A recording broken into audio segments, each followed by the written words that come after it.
segundo bloque de Jornada Política. Nos metemos en el momento de las entrevistas. Esto ya arrancó mal, porque le preguntamos, qué buena es la primera vez que viene. Dijo, no vine nunca porque no me invitaron. Yo le quiero decir eso.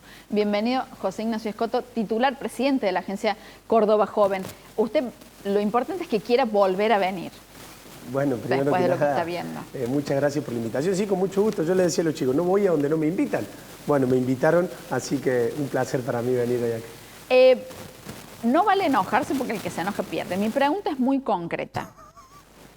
En todas las áreas de la vida política y de la vida activa de una provincia como Córdoba, que tiene muchísimas aristas, está la juventud y que es clave. ¿Por qué hace falta una agencia dedicada solo a eso? Digo, salud, que tenga un área que piense en la salud de los jóvenes. Educación, que tenga programas de educación dirigidos a los jóvenes, pensados por los jóvenes, y así en cada área. ¿Por qué la necesidad de una agencia que quizás invierta esto, los jóvenes hacia esas áreas? Bueno, la verdad que está muy buena la pregunta. Córdoba tiene 4 millones de habitantes. De los 4 millones de habitantes, hay 1.100.000 que tienen entre 16 y 35 años. Esto demuestra que más del 25% de la población total de la provincia están en un rango juvenil. Y si uno amplía más la edad y baja a los 14, a los 13 años, bueno, ese número supera el 1.200.000. Por eso, sin duda, el gobernador Yarlora tomó la decisión estratégica de continuar con la Agencia Córdoba Joven para que se sigan desarrollando políticas públicas con el objetivo de atender las múltiples demandas que tienen los jóvenes cordobeses. Nosotros entendemos que desde la agencia no vamos a solucionar todos los problemas, ni probablemente no podamos solucionar los problemas de fondo que tienen el 1.100.000 cordobeses en los distintos puntos de Córdoba, porque también las necesidades o los requerimientos de los jóvenes cordobeses del norte son muy distintos a las necesidades y a los requerimientos de los jóvenes del sur y a los jóvenes de aquí, de la capital, o a los jóvenes del este, o a los jóvenes del sureste. Pero claramente es importante desarrollar programas y desarrollar políticas públicas que sean planteados desde la juventud, por la juventud y para la juventud. Claramente atado a las instituciones, digo, los jóvenes no son una institución en sí misma, sino una parte importante de la población. Por eso trabajan con los clubes, el programa de idiomas que tienen, que es muy importante. Por eso trabajar desde las instituciones es lo más importante como herramienta. Trabajamos con todos, con los jóvenes que están dentro de las instituciones y con los jóvenes que forman parte de la cotidianeidad, que forman parte del día a día de una sociedad, pero que por ahí no se nuclea en una institución, en un club, en un colegio, en una ONG, en un centro vecinal. Tenemos el programa Gana con tu Club, que trabaja justamente con los jóvenes que están dentro de las instituciones deportivas de manera conjunta con Córdoba Deporte y con Lotería. Tenemos el Centro de Idiomas, como bien decía vos, que ya capacitó a más de 62.000 jóvenes cordobeses en 6 idiomas. Es el programa de capacitaciones virtuales que más demanda tiene largamente de todos los programas que tiene el gobierno provincial. Tenemos el programa Manos, que financia proyectos presentados por jóvenes para mejorar cualquier tipo de espacio al que concurran los jóvenes o al que no concurran los jóvenes. ¿Por qué? Porque también podemos darle una mano a un grupo de jóvenes que nos presenten un proyecto para mejorar un centro de jubilados. Si en definitiva no tiene que ver con que el joven asista en su cotidianeidad a ese lugar, sino que el objetivo es fomentar la participación juvenil. Entonces, si encontramos un grupo de 5, 10, 15 o 20 jóvenes que se organizaron y que quieren darle una mano al centro de jubilados de su barrio, ¿por qué nosotros no podemos ayudarlos? ¿Y por qué en definitiva, a los centros de jubilados van los abuelos de los jóvenes cordobeses. ¿Y por qué si es un fin noble así? Yo he leído en Twitter concejales y legisladores que usan todo para la crítica. Si es un fin noble. Y si está bueno el fin. Porque hay un estilo muy marcado de la oposición. Hay un estilo muy marcado que es criticar. ¿Vos viste lo que te estoy diciendo? Algunas cositas. Estamos ¿Pero por qué? con mucho, estamos si gran parte del tiempo gestionando. Tenemos poquito tiempo para ver lo que dice la oposición, pero más allá de eso, entendemos que bueno, que es el rol que toma la oposición. Nosotros lo lamentamos porque detrás de todas esas acciones hay muchísimo trabajo. Claro. Hay muchísimo trabajo de todo el gobierno provincial que tiene como objetivo simplemente hacerle más fácil la vida a los cordobeses. Pero bueno, entendemos que el rol de algunos es criticar. Las propuestas que plantean son escasas, son muy poquitas, pero bueno, entendemos su rol. Con esto, este avance de Milei en la política, y que Milei dice, mi voto es el joven, mi voto es el chico, el posadolescente. ¿Cómo hacen ustedes? Pues, a ver, la pregunta es, ¿Milei te está robando a los chicos? No, yo no creo que Milei esté robando a los chicos. Yo creo que naturalmente cuando Milei inicia su campaña en el 2023, por su estilo, por su forma, por ser disruptivo, puso en vidriera otra manera de manejarse, otra manera de vincularse, y para el público joven, el de 14, 15, 16, 17, 18, 19, que por génesis la juventud es revolucionaria, sintió que ahí podía haber algo que los pudiera representar. Pero todos los días, a medida que va pasando el tiempo, son un montón, pero muchísimos los jóvenes con los que charlamos y nos dicen, che, no era por ahí. No era por ahí porque cuando el gobierno nacional empezó a desarrollarse, cuando el gobierno nacional empezó a gobernar, bueno, las políticas públicas que aplican van en contra de los argentinos, van en contra de los jubilados, van en contra de las provincias, van en contra de un montón, y también de los jóvenes. A ver, el gobierno nacional disolvió el Instituto Nacional de la Juventud. No hay una sola política pública para la juventud. ¿Qué hacía ese instituto por los jóvenes? Bueno, el INJUVE justamente se vinculaba con el resto de las provincias para el desarrollo de programas, para el desarrollo de acciones, para el desarrollo de políticas públicas que tenían como objetivo a la juventud. Pero para Milei parece que está todo mal. Imagínense si no se iba a animar a disolver el INJUVE, si se animó a disolver Vialidad.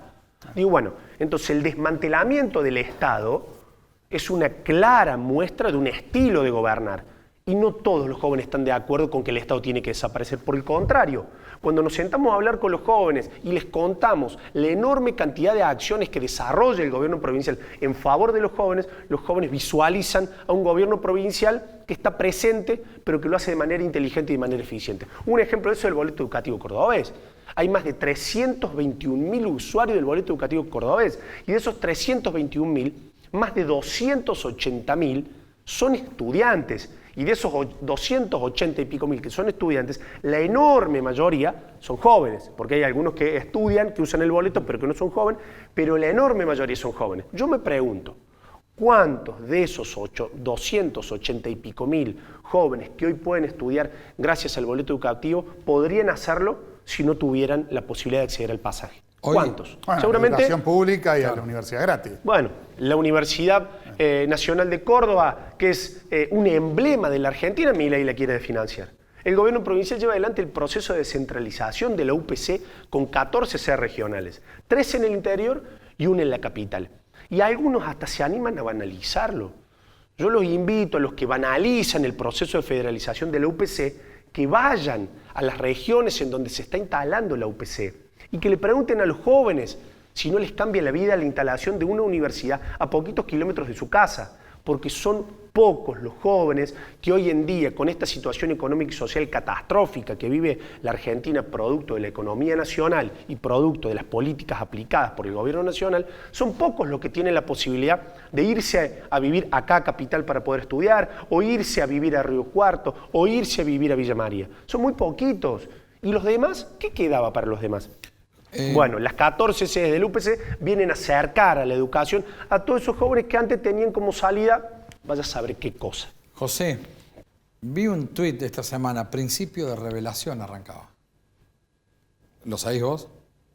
Sí, a ver, se plantea esta dicotomía en donde, no, che, bueno, están cerrando empresas y demás, pero bueno, seguro es por otra cosa. No, seguro no es por la economía respecto nacional. A la petroquímica de Claro, Río por eso Tercero, ahí llegaba. O los opositores cordobeses le echan la culpa al gobernador. Cierra una empresa y le echan la culpa a Yarlora. Siempre, bueno, es un estilo, digo, es un estilo muy particular de la oposición. Son criticones de oficio algunos. Se levantan criticando, se van a dormir criticando y bueno, van a su lugar de trabajo solamente a criticar. Pero cuando uno los interpela con alguna propuesta, y no hay mucho. Entonces, en el caso de Petroquímica de Río Tercero, que es una ciudad que está al lado de mi pueblo, yo vengo del interior, como dice el gobernador Yarlora, de un pueblo que se llama Corralito, la ciudad de Río Tercero está a 18 kilómetros. Y ahí son 264 familias que se quedaron sin laburo desde octubre del año pasado hasta ahora. 264 familias, porque los 264 despidos no son un número en sí mismo. Detrás de esos 264 personas hay una familia que le cayó una bomba en su hogar con ese telegrama de despido. Y algunos, che, bueno, pero ¿por qué cerró? Por la economía nacional. No hay otra vuelta. no paga ingresos brutos, no paga el impuesto a los sellos, no paga el impuesto inmobiliario provincial. Entonces, lo que provocó que 264 riotercerenses se queden sin trabajo en petroquímica fue por la política indiscriminada de apertura de la importación. ¿Qué hace Petroquímica Río Tercero? Hace TDI, que es la espuma en criollo, es la espuma que va adentro de los colchones. Piero, que fabrica colchones, claro, le cierra el número trayendo la espuma desde China, no que la fabriquen los cordobeses. Entonces, la apertura indiscriminada de las importaciones deja sin trabajo a los argentinos. No va a faltar alguno que, no, bueno, ya están como el otro gobierno que protegía y que teníamos un país cerrado. Y que no estamos planteando eso. Estamos planteando una apertura racional de la importación, de que cuidemos lo que producimos en la Argentina y lo que no se produzca en la Argentina y que haya que traerlo, que lo traigamos. Si hay algún insumo que tengamos que traer de afuera para potenciar la producción argentina, lo traigamos. Pero si permitimos la importación de los productos que fabricamos acá y que son competitivos en el mercado, lo único que logramos es que la industria nacional se caiga y que los argentinos se queden sin trabajo. Además de todos los que se están quedando sin trabajo, producto de la contracción del consumo, producto de la enorme recesión en la que vive Argentina, producto de una inflación que mínimamente es rara. Me quedé pensando en lo que vos decías, muchos jóvenes que receptaron por los canales que utilizó la idea, la propuesta de Javier Milei, que hoy se sienten un poco alejados de las promesas que les hizo y que ellos compraron. ¿Cómo trabajan ustedes cuando se acercan al territorio presente para decir, venimos a hacer un programa que pensamos en ustedes, pero comunicarlo y acercarlo a los jóvenes sin ninguna bajada ideológica? Porque ustedes, una vez que están en el gobierno provincial, desarrollan políticas públicas para todos por igual. Y habrá jóvenes que a lo mejor compraron la idea de Milei, sin embargo se acercan y ustedes les tienden una mano. ¿Cómo hacen para acercarse a un grupo enorme, vulnerable, que ya vota o está muy próximo a hacerlo y está decidiendo su identidad política, para acercarles todas las ideas de la Agencia Córdoba Joven y hacerlo sin tintes de bajada de línea, digamos?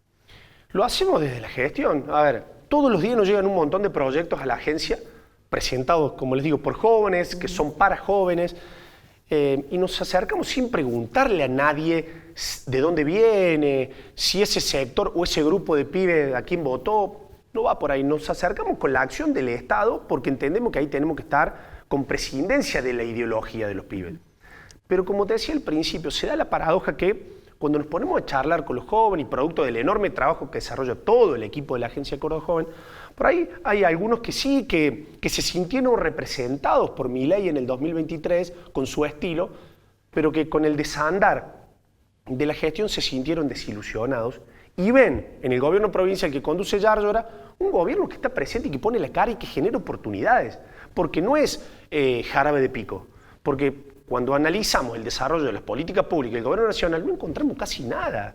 Y cuando analizamos el desarrollo de las políticas públicas del gobierno provincial, encontramos de todo, en todos los ámbitos, en la educación, en la salud, en la juventud, en la obra pública.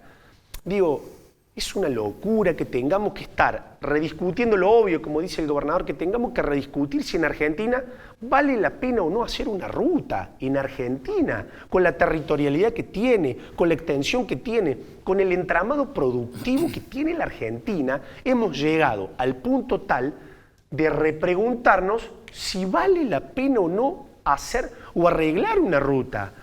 Digo, entonces, por ejemplo, lo que planteamos en los últimos días, la recaudación de la ley de los impuestos a los combustibles líquidos. Todos los argentinos, en cualquier punto del país que cargan nafta o gasoil, está pagando el impuesto a la ley de combustibles, que lo junta todo el gobierno nacional, que se lo queda entero, y la ley establece que esos fondos son exclusivamente para la seguridad vial y para el mantenimiento, refacción o construcción de rutas nacionales. ¿Dónde está esa plata? ¿Dónde están esos recursos? Por eso nombraste que sos oriundo de Corralito y de hecho sos intendente electo en uso de licencia. ¿Cómo es eso? Vos ganaste la última elección y arrancaste como intendente y te convoca el gobernador Yarlora y quedó tu compañero de fórmula. ¿Cómo fue eso? Sí, compañero de fórmula no tenemos en los pueblos que no tienen carta orgánica. Nosotros fuimos a la elección el 25 de junio del 2023, fuimos reelectos, reasumí el gobierno en diciembre y en enero el gobernador, a fines de diciembre, el gobernador me convocó para que me sume su gobierno a partir de enero. Bueno, lo charlamos con mi equipo, y quedó a cargo del Ejecutivo Municipal el presidente del Consejo Deliberante que asume la titularidad de manera provisoria. ¿Podías decir, no, Martín, mirá, me quiero quedar? No. De ninguna manera. Yo soy de los que piensan que al gobernador no se le dice que no. El gobernador es mi jefe político desde hace muchos años, es el conductor de nuestro espacio político en la provincia, y yo soy de los que piensan que si el gobernador tiene el acto de generosidad de invitarte a formar parte de su equipo, ¿cómo uno podría decirle que no? Más allá de que era una decisión difícil por el hecho de que tenía que tomar licencia en la intendencia de mi pueblo, que hacía un mes que acaba de resumir, pero insisto, el gobernador Yarlora es el jefe político de nuestro espacio político, es mi jefe político en términos personales y no había lugar para decirle que no. Y digo, era un honor y un privilegio para mí que el propio gobernador me invite a formar parte de su equipo, así que uno siempre tiene que estar en donde el proyecto lo necesite y en donde el conductor del proyecto político considere que hay que estar. ¿Cuántos habitantes tiene Corralito? 2000. ¿Y quedó en buenas manos? Corralito está en buenas manos, sí, sin ningún lugar a dudas. ¿Y volvés ahí seguido así? Sí, siempre. En Corralito están mis amigos, en Corralito está mi familia. Dialogamos de manera cotidiana con Gonzalo, que está haciendo una gran gestión. Estamos haciendo un montón de obras con el acompañamiento sostenido del gobierno provincial que, insisto, pese a que la coyuntura indica que no está de moda, acompaña a todos los municipios, a todas las comunas, no le pregunta a nadie el color político. En cada municipio y comuna de las 427 que tiene Córdoba, hay una obra del gobierno provincial. Es inentendible que el gobierno nacional no entienda que la obra pública en el interior de la Argentina es sinónimo de progreso. Mira, hace poquitos días, hace una semana, en mi pueblo justamente terminó una obra de gas natural que permite que más vecinos tengan gas natural. En Capital Federal no se discute eso. Hace 50 años que tienen gas natural. Pero váyanle a preguntar a los vecinos del interior quién llega y quién pone el gas natural, quién hace las rutas, quién asfalta las calles, quién pone las luces, si no lo hace el Estado. Pregúntenle si ahí va el mercado a hacer esas obras. Uno entiende, insisto, desde el interior profundo de la Argentina, que desde Capital Federal no se entienda. Pero llegar al punto de tener que pedirle, por favor, al presidente que arregle las rutas para que los argentinos no se mueran, los argentinos no nos merecemos eso. ¿Vos hubieras hecho lo que hizo el intendente de San Marcos Sur? A ver, de poner el cartel al lado de la ruta. Esta ruta no está... pongo más plata porque toda la nación. por mi punto. pueblo no pasa ninguna ruta nacional, así que no hubiera tenido sentido el cartel en la entrada de mi pueblo. Lo hubieras hecho. ¿Y las provinciales cómo están? Sin ningún lugar a duda, sin ningún lugar a duda que lo hubiera hecho. ¿Por qué? Porque mi ley achica, mi ley ajusta, mi ley suelta, mi ley abandona a los argentinos, a las provincias, a los municipios, porque si no, que nos digan qué están haciendo. Porque algunos dirán, no, che, bueno, bajó la inflación. Yo por ahí a mis vecinos y a mis amigos les digo, hagamos un ejercicio muy simple. Anotemos cuánto vale el paquete de fideos hoy y volvamos los 30 días. Y veamos si aumentó el 1% o si aumenta un poquito más. Lo hagamos con 10 productos. Y en los pueblitos como los nuestros vos cruzás la calle y tenés el almacén. Lo hagamos y probemos y veamos si... a lo mejor en eso se basan, porque la canasta alimentaria o se mantiene o baja. Lo que nos están matando son las tarifas. La nafta, la inflación es del 1,6, pero la nafta aumenta, la nafta y los combustibles aumenta el 5. Entonces, de mínima es raro. Y perdón, discúlpame, me habías preguntado cómo estaban las rutas provinciales. Yo fui. Que los cordobeses... Las que pasan por ahí, por Corralito. Impecable están. ¿Por qué? Porque hay un gobierno que atiende las necesidades, que se ocupa, que se preocupa y que se ocupa. Hay obras de punta a punta, hay obras. El otro día estaba en el departamento Pocho, en el interior del interior. Del interior. Sí, y hay una obra, me contaba el legislador, el Pato Heredia, me dice, José, esta ruta hace 100 años que la piden. Es más, hubo un momento en el que un grupo de vecinos se organizaron y fueron desde Taninga, que es la ruta que conecta Taninga, no me acuerdo con el otro pueblo, se me fue, no lo recuerdo. ¿Salzacate no es? No. Se fueron a caballo, se vinieron a caballo al centro cívico a dejarle una carpeta de la Sota pidiéndole por esa ruta. Bueno, hoy esa ruta es una realidad. Se está terminando el primer tramo y esa ruta va a permitir conectar Taninga con Córdoba, ya no pasando por las altas cumbres, sino pasando por los gigantes. Sí. Es una obra monumental en el interior profundo de Córdoba. Y si tuviéramos que agarrar la calculadora y ver cuántos cordobeses viven ahí o cuántos votan ahí, y capaz que alguno diría, che, En vez de hacer esa, hagamos otra donde viva más gente. Pero no se trata de hacerlas, de que la gente vaya donde están las obras, sino de ejecutar las obras donde vive la gente, porque en Córdoba no hay cordobeses de primera y de segunda. Para el gobernador Yarlora todos los cordobeses son iguales, por eso esa obra emblemática que es un botón de muestra de lo que pasa de punta a punta de la provincia, con rutas, con hospitales, con escuelas, con aulas, con gas natural, con obras específicas elegidas por los intendentes en cada municipio y en cada comuna, con el alto nivel de la Vélez Sarsfield. Yo entro por el sur a la capital. La obra que está comenzando del alto nivel, en la autovía Vélez Sarsfield, le cambia la vida a los que ingresan a la capital por el sur. Esa obra es tremenda, espectacular. Bueno, hay un gobierno, insisto, hay un modelo que es este, el modelo de gestión cordobés, que trabaja con la gente, que acompaña a los cordobeses, un gobierno con sentido social, y hay otro modelo que entendemos que no para de ajustar, que todo lo que haga bien, por supuesto estamos dispuestos a acompañarlo, porque, insisto, nosotros siempre hemos sido coherentes con el mensaje. Todo lo que está mal, vamos a levantar la mano y nos van a escuchar alzando la voz, pero no nos van a encontrar criticando lo que entendemos que está bien, y lo que entendemos que está bien lo vamos a acompañar, pero no nos pidan que acompañemos el ajuste en las provincias, el ajuste en los municipios, el ajuste a los jubilados, el ajuste a las universidades. Digo, hay un montón de incertidumbre entre los pibes. Los jóvenes que estudian en la universidad no saben si empiezan las clases. Y eso es fruto de una decisión política del gobierno nacional, el ajuste a los jubilados. Bueno, esa es la Argentina que nosotros no queremos. Creemos en un modelo como el cordobés, que encuentra un equilibrio y que trabaja todos los días para mejorar la vida de los vecinos. Gracias, José, por haber estado en nuestro programa. Siempre la última pregunta, que es la más comprometida, pero que nadie se puede ir del programa sin decirnos de qué equipo es hincha. De Boca, de Talleres y del Agrario de Corralito. Bueno, un momento difícil futbolísticamente hablando. Estamos los tres complicados. Este Boca quedó eliminado, Talleres está mal y el Agrario de Corralito perdimos en semifinal el fin de semana, así que estamos lo de Copa Argentina, un papelón anoche. Bueno, gracias por haber venido.